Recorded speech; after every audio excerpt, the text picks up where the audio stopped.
Uncle, Gujarat ફર્સ્ટનો Lok Sabha live studio છે અહીંયા. થોડું ઇલેક્શન વિશે પણ તમારી સાથે ચર્ચા કરવી છે. તમે આટલા વર્ષો ફિલ્મ ઇન્ડસ્ટ્રીમાં નીકાળ્યા છે. પહેલાંની ફિલ્મ ઇન્ડસ્ટ્રી જોઈએ, અત્યારની જોઈએ, સરકાર દ્વારા કેટલો સપોર્ટ આપવામાં આવ્યો છે? સરકાર દ્વારા સરસ સપોર્ટ છેલ્લા થોડા વર્ષોમાં. પહેલાં માત્ર 5 લાખ સબસિડી હતી, હવે સબસિડી 75 લાખ સુધીની થઈ છે. એવોર્ડ્સ જે આપવામાં આવે છે એની રકમ પણ વધારવામાં આવી છે. અને ગઈકાલે જ છેલ્લા 3 વર્ષના સરકારના એવોર્ડ્સ હતા, ત્યાં માન્ય મુખ્યમંત્રીશ્રીએ જાહેર કર્યું કે હવેથી દર વર્ષે ગુજરાત સરકારના એવોર્ડ્સ થશે.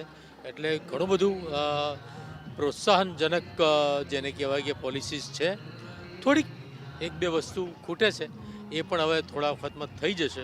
સરકારને રજૂઆત કરવાના છીએ, એવી આશા છે કે એ જે નાની મોટું જે અમારી માંગો છે એ પણ ઝડપથી સરકાર સમજીને પૂરી કરી દેશે. અત્યારે શું લાગી રહ્યું છે, કઈ પાર્ટીનું પલડું ભારે? જગ જાહેર છે, એમાં કંઈ લાગી રહેવા જેવું છે નહીં.